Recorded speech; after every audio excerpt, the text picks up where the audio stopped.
The assassin.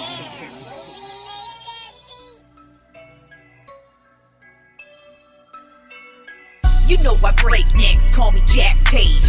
I have no regrets while your life is fading. I'm a crazy fuck equivalent to Satan. When I'm behind the mic, I feel like the greatest. You know I break necks, call me Jack Tate. I have no regrets while your life is fading.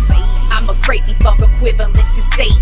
When I'm behind the mic, I feel like the greatest. What up, y'all? You're listening to Sports Talk with Tropp, and I'm your host, Katie Tropp.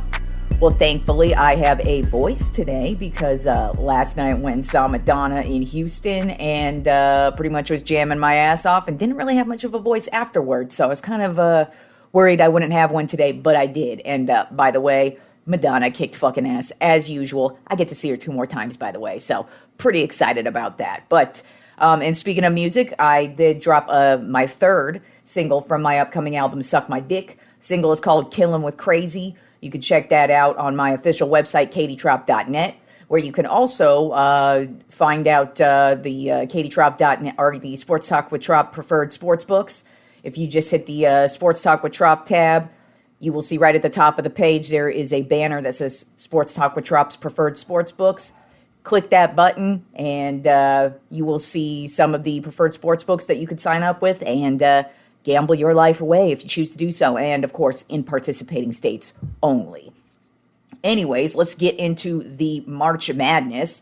I don't know about y'all, but my bracket is pretty much completely busted. I only have Purdue left, which is my champion, but basically this my bracket's looking pretty rough right now. My final 4 was Iowa State versus Baylor, who are both out. And then Kentucky versus Purdue, and Kentucky's out. So all I've got left is Purdue, and boom. And we had some upsets last night in the Western bracket with Alabama taking down North Carolina 89-87, and then Clemson taking down Arizona 77-72. So both of them have moved on to the Elite Eight, and they will be playing each other on Saturday, Alabama versus Clemson. And that's going to be a pretty crazy one, just because Alabama's been they've been a very shockingly dominating tournament team, for sure. And I honestly would not be surprised at this rate to see them make the Final Four.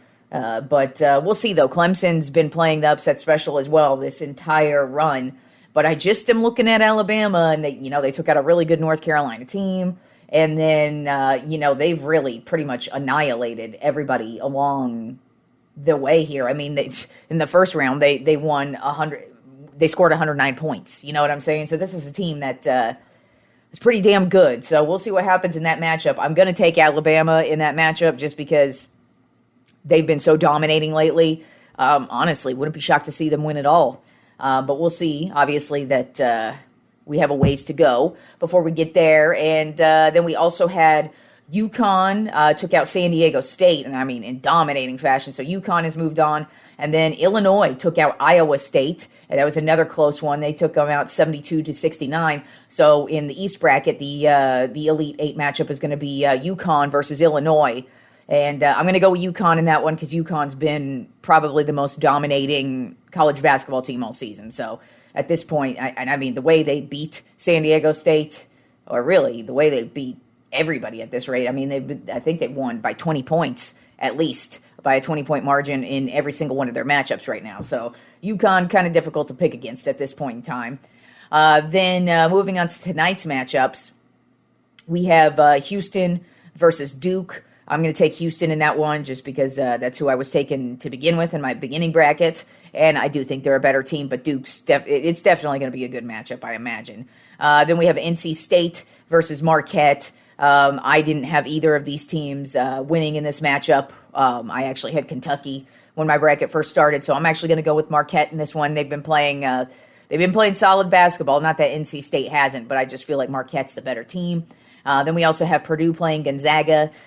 Since I have Purdue as my champion, of course, I'm rolling with Purdue today. And, I mean, they've also been just dominating this tournament as well. And then we also have last matchup is going to be Creighton versus Tennessee. And I actually had this matchup in my beginning bracket. And I'm going to go ahead and stick with Creighton because that's who I had to begin with. So I don't know about y'all, but my bracket is busted. And There ain't no way to fix it at this point. Moving on to the NBA, we had some crazy games this week. We are getting closer and closer to the playoffs. So some teams are making big runs, and some teams are starting to fall apart. And I've been talking about the Boston Celtics. You know, they've been dominating the regular season so far, but it's all about the playoffs because they've choked the last couple of seasons in the playoffs. And so it's just kind of like, you know, they've dominated the regular season, but come playoff time, where the fuck are they? And right now, they are starting to blow a few big games here this week, starting with Monday night. They lost to the Atlanta Hawks 120-118. As a matter of fact, not only did they lose, but Boston blew a 30-point lead at one point in this game, and it was just terrible from Boston. I mean, they completely collapsed in this one. They were just trying to shoot up any old shot towards the end of the game, and it was just bad. And I mean, this Atlanta Hawks team is not that great, but they were able to come back from 30 points down and take out the Boston Celtics, and that's not what you want to do heading into the playoffs. Then on Tuesday night, speaking of blown leads, another blown lead in this one on the opposite side. That I was happy with this blown lead because it was my Lakers taking down the Milwaukee Bucks 128-124. Milwaukee blew a 19-point lead, and it ended up going into double overtime. And, you know, as this game went on, there were a couple of times in this game where I was pretty close to changing the channel because Milwaukee was dominating the first three quarters. Then all of a sudden, the fourth quarter, the Lakers just started to get on a run, and they just started to knock down shots. You know, AD was having an excellent game. You really got to give it up to the dude. I was really shocked when they went into overtime, because I was like, well, shit, AD looks gassed heading into overtime. I was like, there's no way they're going to win if we go into overtime. Well, it turns out we go into double overtime. He still looked gassed, but he made some huge defensive moves. He made some huge blocks and knocked down all the shots and really just had a huge night. He had a double-double, as a matter of fact, 34 points and 23 rebounds. And Austin Reeves had a triple-double with 29 points, 14 rebounds, and 10 assists. So it was a huge blown lead by the Bucks. But the Lakers really just took over in the fourth quarter and then just dominated the double overtime and were able to get the win. And that was a huge win as well for the Lakers with no LeBron as well. There was no LeBron playing that night. It was all on AD and Reeves, and this Lakers team really just dominated. Then also on Tuesday night, speaking of domination, the Dallas Mavericks dominated the Sacramento Kings 132-96.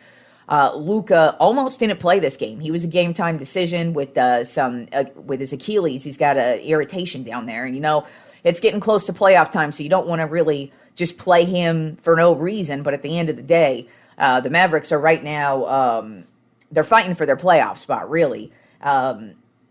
We'll get to the playoffs here in a bit, but right now they're actually in the playoffs and not in the play-in, and so you'd much rather be in the playoffs rather than the play-in. And so Luka, of course, played and dropped a double-double. As a matter of fact, he had 28 points and 11 rebounds, and he had the 26 of those 28 points in the first half. So he really had a solid game. Mavericks overall had a solid game, and then the Kings just got smashed. Like I said, this team is very weird with the way they play this year. It's either they absolutely will dominate you or they will absolutely get dominated. There really isn't a middle road with this team, and it's going to be interesting to see what happens come playoff time, if they even make the playoffs, because they're kind of one of those teams that's kind of out there in the balance, and then losing to the Mavericks, that could cost you some seeding. And then on Wednesday night, the Phoenix Suns just took it to the Denver Nuggets 104-97. Kevin Durant had a huge game, 30 points and 13 rebounds. It was really just a solid game from the Phoenix Suns. They really just exploded offensively, and then just KD really took over the game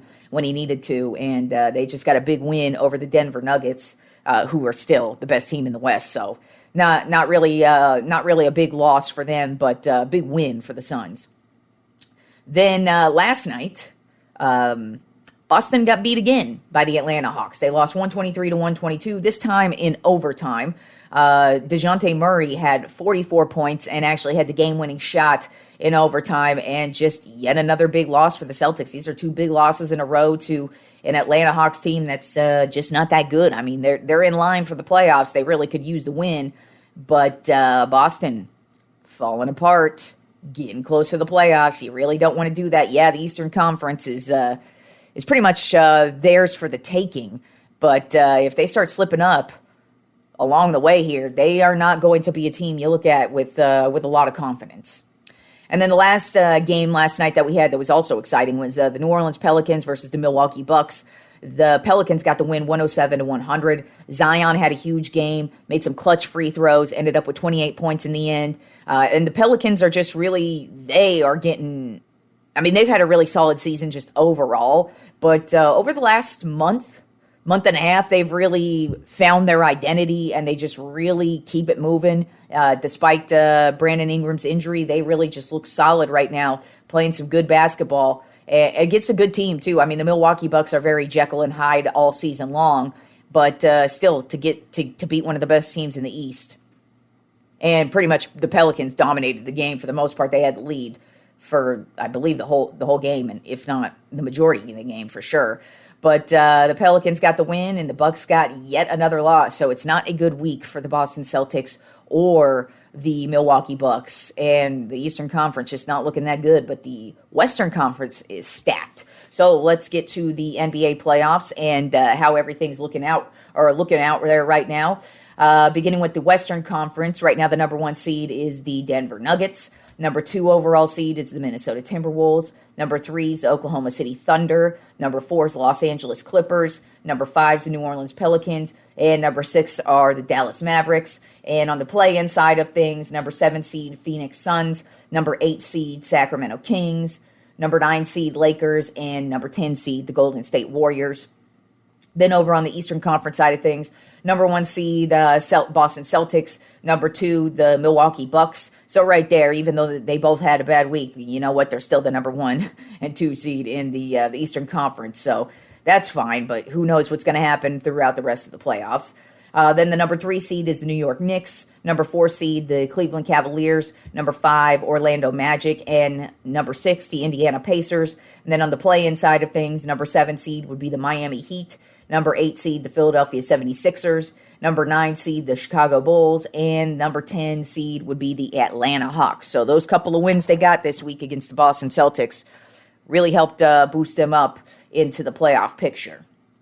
And speaking of playoff pictures, the last 3 episodes, I have done my 2024 MLB season predictions on each division, who I believe was going to win each division. So now let's talk about the postseason and how I think the postseason is going to shape out with all the teams that I think are going to end up there. So let's start in the American League.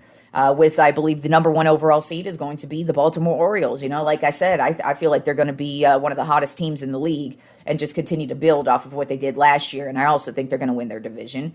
Number 2 overall seed, I have the Houston Astros. I don't really expect them to lose a step. As a matter of fact, they got even better with the addition of Josh Hader. Then the number 3 seed, I have the Minnesota Twins. It's just they're in a terrible division, and they're just the better of the teams in that division, but I really wouldn't be shocked if any one of those teams ended up with that division, but I'm going with Minnesota in that one. So then my wild cards would be number 4 seed would be the Toronto Blue Jays. I just feel like they're a team that's finally going to put it together this year and make some noise, at least in the postseason.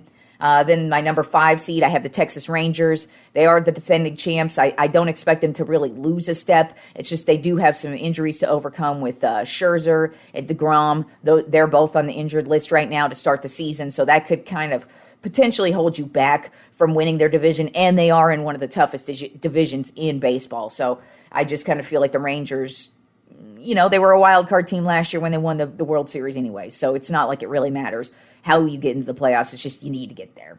And then rounding out the American League at the number 6 seed, I do have the New York Yankees. I have a lot of questions about them just because of their injuries. I mean, we already have Cole, who's going to be starting off on the injured list. He's not expected back until around June. So they got a while without him. But if the rest of the guys in the starting pitching, they do have a solid starting pitching lineup.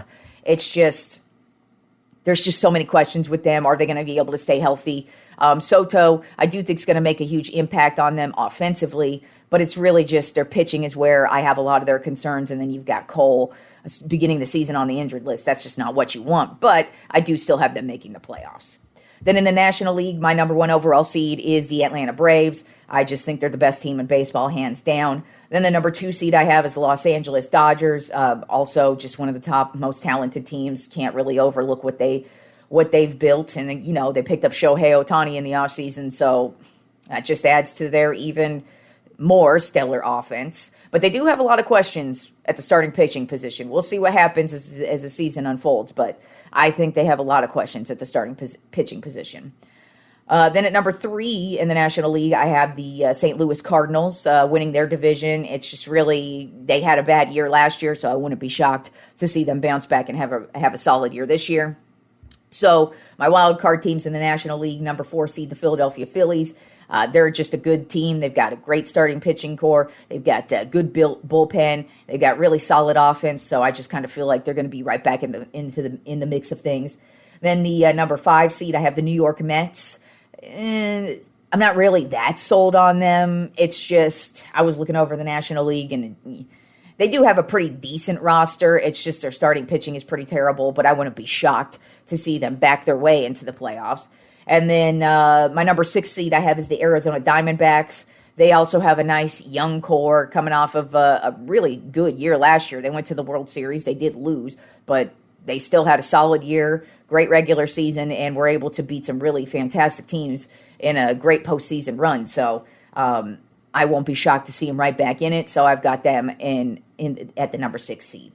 So my AL wildcard matchups would be the Minnesota Twins versus the New York Yankees. I have the Yankees winning that matchup.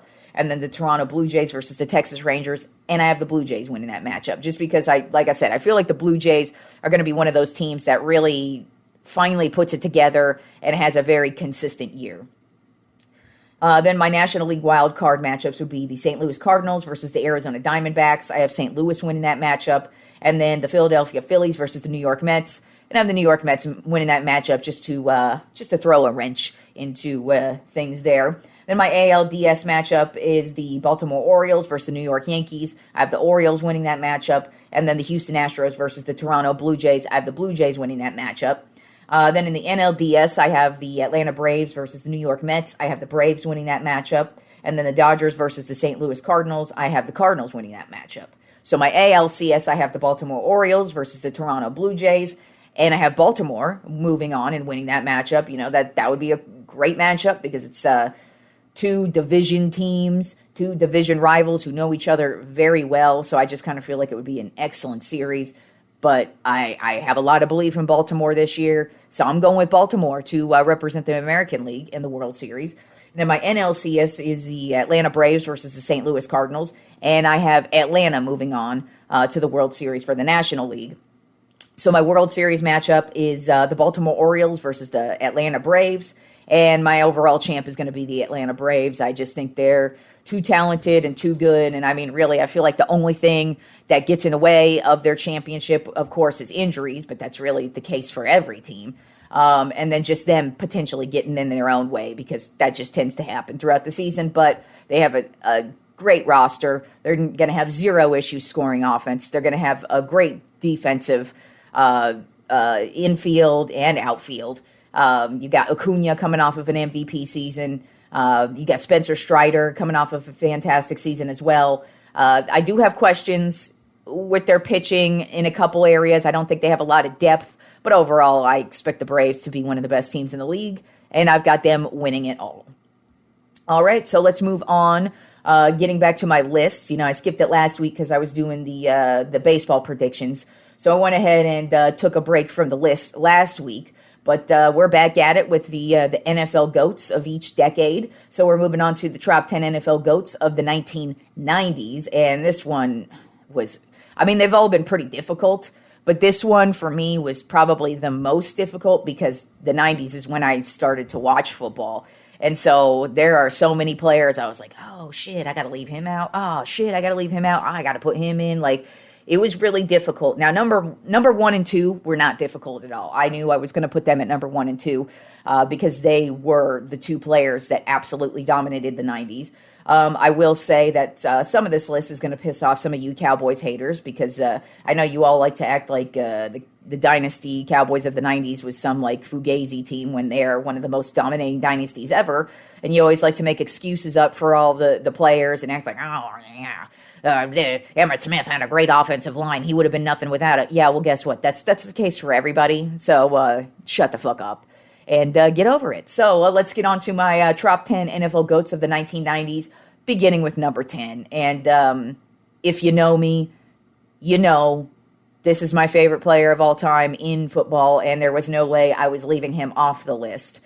Quite frankly, you're lucky I didn't put him at number 1 because my heart wanted to put him at number 1, but my head would not put him at number 1. But I went ahead and put Troy Aikman at number 10 because, A, he's my favorite player, and this is my list, and I can put him wherever I want. Also, he was one of the most dominating quarterbacks of this era.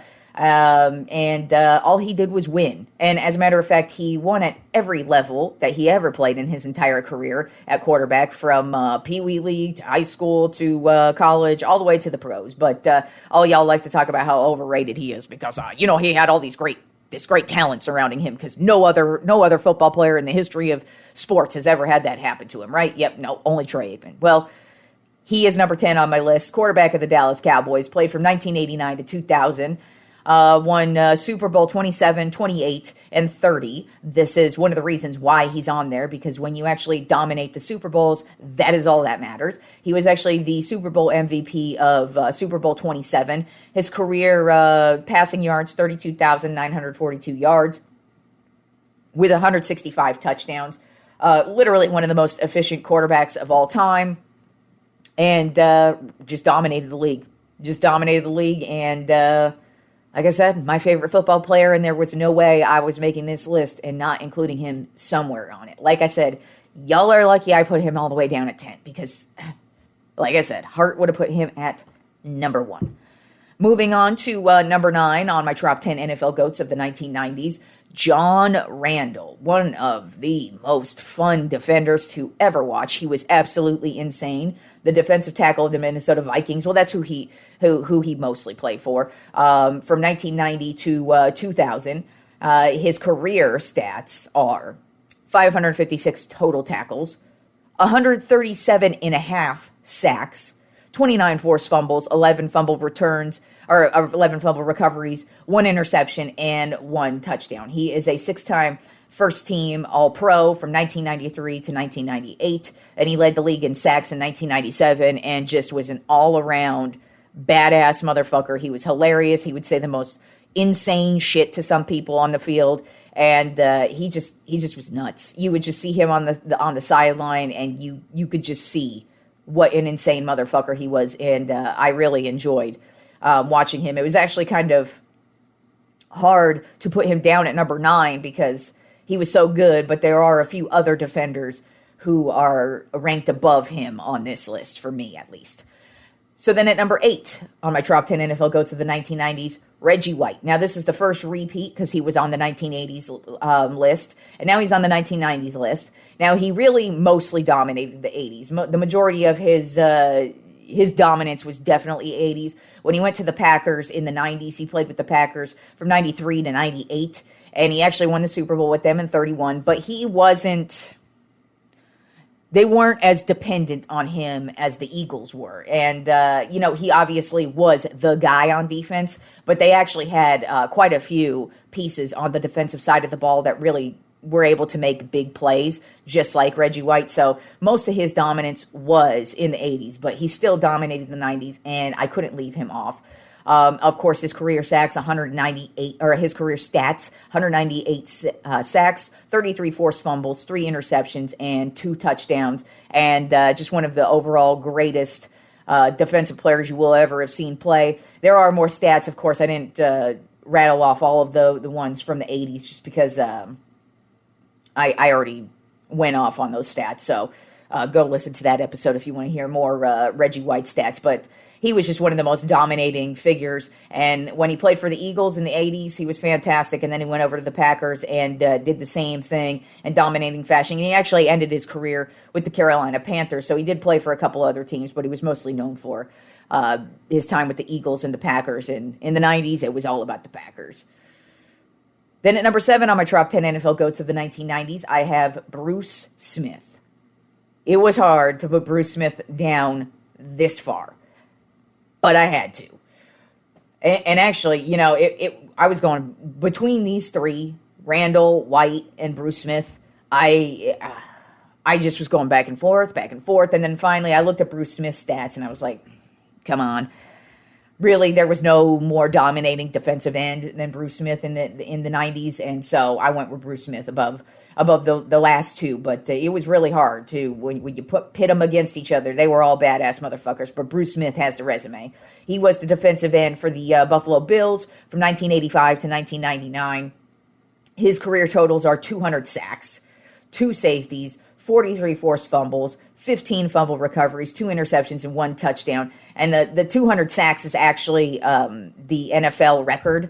So, you know, that alone to me was like, okay, I got to put him above Randall and Reggie White. Just, you know, I wanted to put White in there just because he had the Super Bowl, but then I'm like, sorry, the 200 career sacks being the NFL leader, I'm sorry, that just puts you above everybody. He also was Defensive Player of the Year in 1990 and 1996, 9-time first-team All-Pro, 1987, 1988, 1990, then 1992 through 1997. A couple other records he also owns in the league. One player of having at least 1 sack a season. He did that for 19 seasons straight.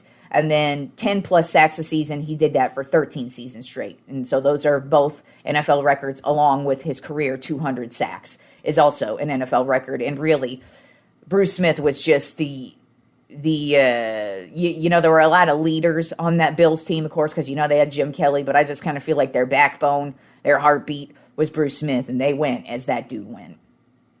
Then at number 6 on my Tropp 10 NFL GOATs of the 1990s, Barry Sanders, running back for the Detroit Lions. He played from 1989 to 1988. His career marks are 15,269 rushing yards, 99 rushing touchdowns, 2,921 receiving yards, and 10 receiving touchdowns. He was the MVP in 1997, 2-time Offensive Player of the Year in 1994 and 1997. He was a Rookie of the Year in 1989, 6-time First-Team All-Pro from 89 to 91, 94, 95, and 97. And he led the league in rushing 4 times in 1990, 94, 96, 97.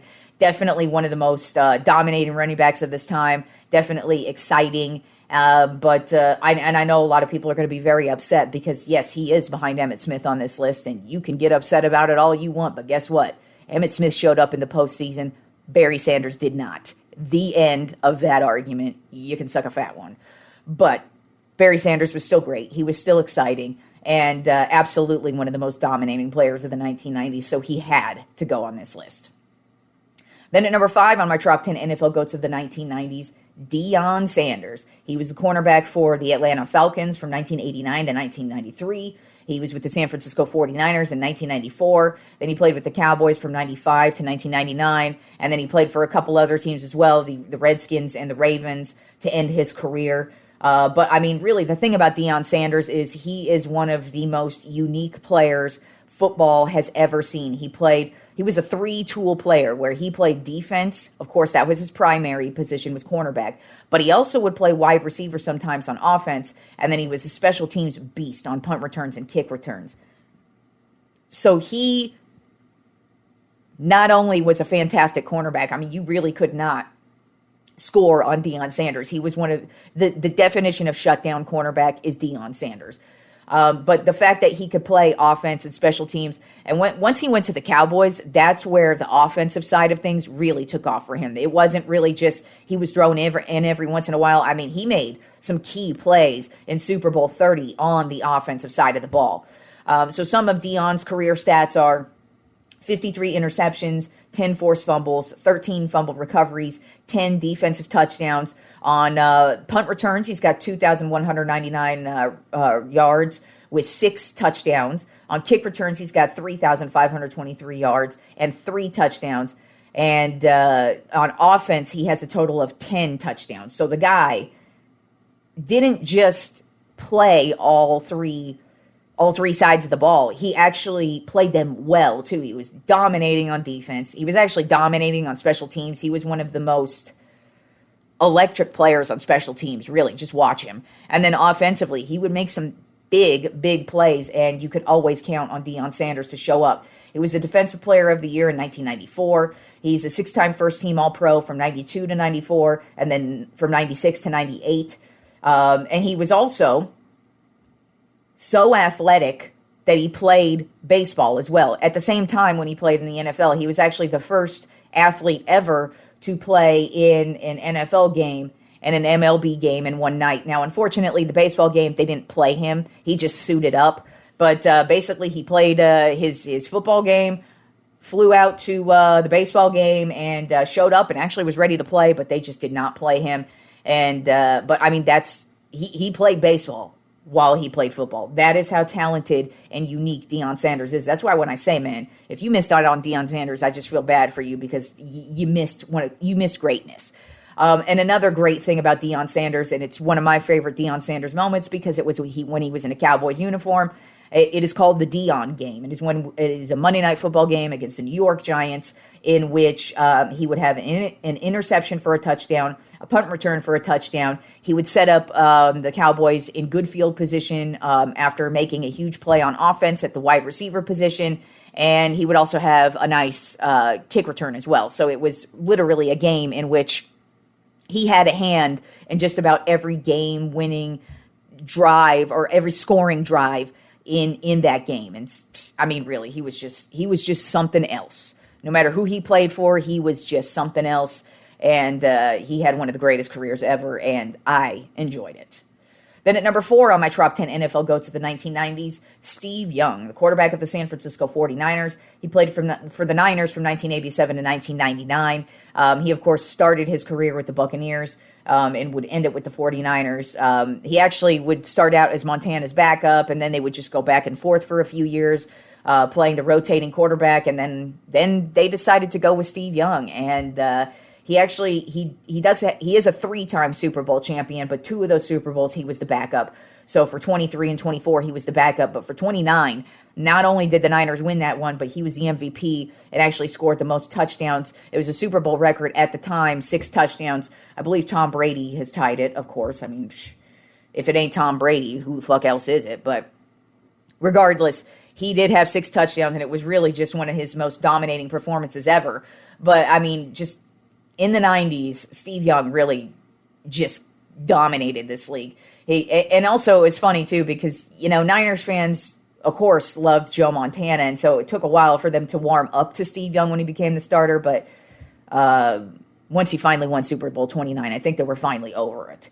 His career yards, 33,124 passing yards, 232 passing touchdowns, 4,239 rushing yards, and 43 rushing touchdowns. That's one of the things about Steve Young is not only was he great with his arm, but he would make some huge plays running and would always put his body on the line. I mean, if you remember Steve Young, the dude would practically get a concussion every other game, it felt like. So, but that's just because that's the way he played. He was a 2-time MVP in 92 and 94, Offensive Player of the Year in 92, 3-time first team All-Pro 1992 through 1994, and he led the league in touchdowns 4 times in 1992, 1993, 94, and 1998. Then at number 3 on my Tropp 10 NFL GOATs of the 1990s, Brett Favre, the quarterback of the Green Bay Packers from 1992 to 2007. He would, of course, go on to play for the Jets and the Vikings to end his career, but we are talking about his domination in the 90s. And honestly, really living through the 90s, and it really does pain me to say this, because growing up, I hated Brett Favre. I respect the shit out of Brett Favre, but I hate the Packers. I could never root for the Packers, and as a Cowboys fan, you just hated the Packers and Brett Favre. So I could not stand the dude, but to overlook his greatness at the time, I cannot do such a thing. Like I said, I respect the dude's career way too much, and he was, in my opinion, the quarterback of the 90s. Even though Steve Young, very dominating. Once I get to Brett Favre's career numbers, you will see his career numbers are actually even more stellar than Steve Young's, which is crazy, but also at the same time, Favre was a starter his entire career, whereas Young wasn't.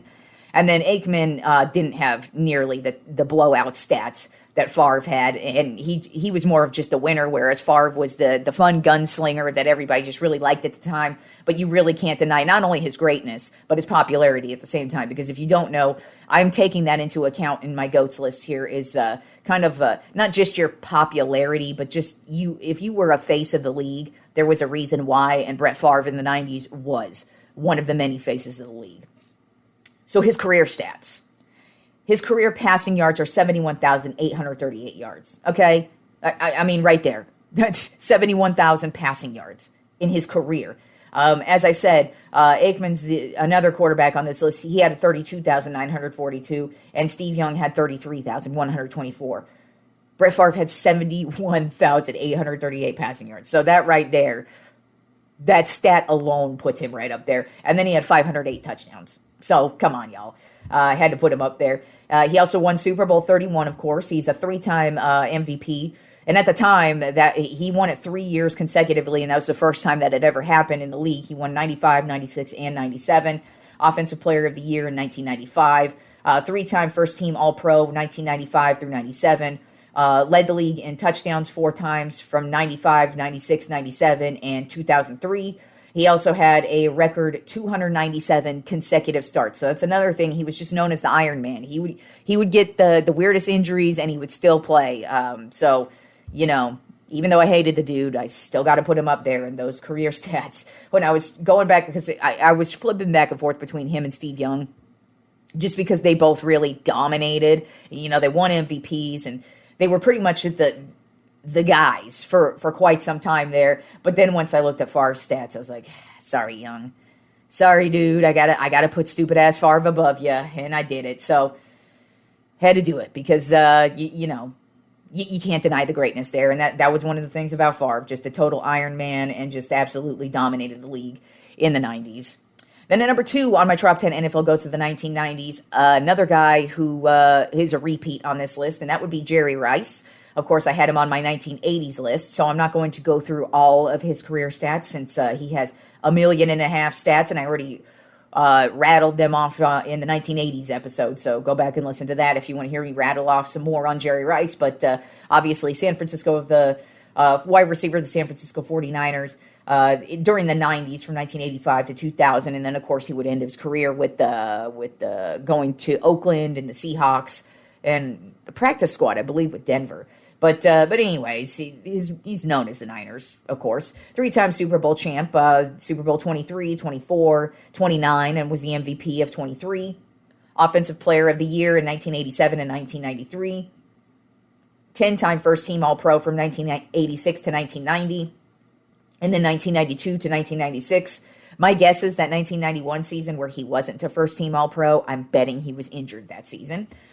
His career stats are 22,895 receiving yards, which is an NFL record, and then 197 receiving touchdowns, which is also an NFL record. And really, Jerry Rice owns just about every receiving record you possibly could own. He's basically like Tom Brady, where it's like, oh, cool, look at that. Endless record. That's why I'm not going to read off all of his shit again, because I already did it on the last list. Now at number 1 on my Tropp 10 NFL GOATs of the 1990s, Emmitt Smith, running back of the Dallas Cowboys. He was the Dallas Cowboys running back from 1990 to 2002. He would end his career with the Arizona Cardinals, but really nobody dominated the 1990s more than Emmitt Smith. First of all, I would like to say, because this has always been an argument, Barry Sanders is better than Emmitt Smith, and people like I said, they like to, make up all the excuses of, oh, well, he had this great offensive line. Oh, he had this, he had that.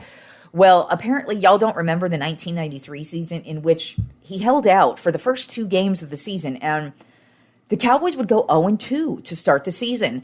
And then when he re-signs his deal, all of a sudden they go on this magic little winning streak and go on to win the Super Bowl.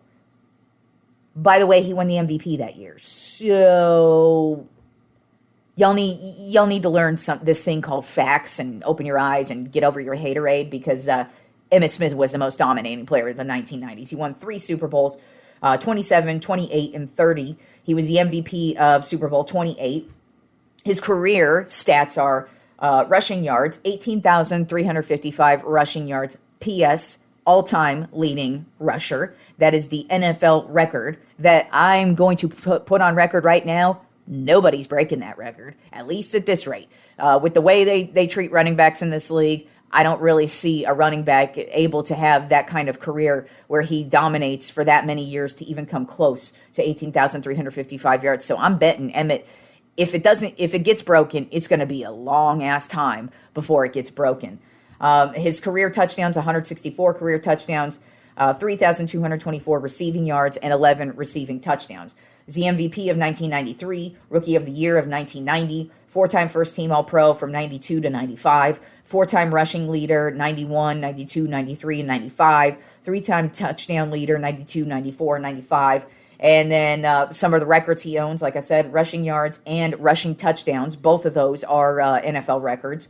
And then also rushing attempts. He's got 4,409 rushing attempts, and that is also an NFL record. So y'all can hate all you want, but Emmitt Smith was the most dominating player in the 90s. He made the biggest impact on the dynasty of that era. And sorry, you turn on film from the 90s, all you see is Emmitt Smith running. He was dynamic. He was amazing. And you could talk about the offensive line, which was great. Don't get me wrong. That was a fantastic offensive line. But there were many games where Emmitt would get past that hole and you can't stop him.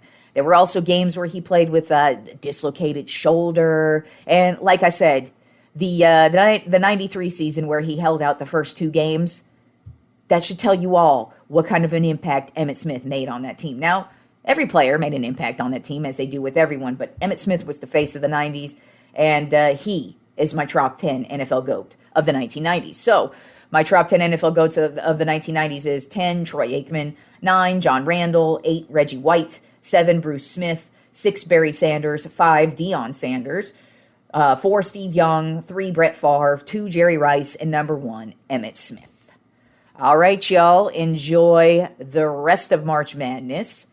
We have baseball. Opening day was just yesterday, so we have basketball, pro basketball, college basketball, baseball, and just a shit ton of sports on tap. It's just fucking fantastic. So y'all enjoy the weekend of sports, and I will talk to you fools on Monday.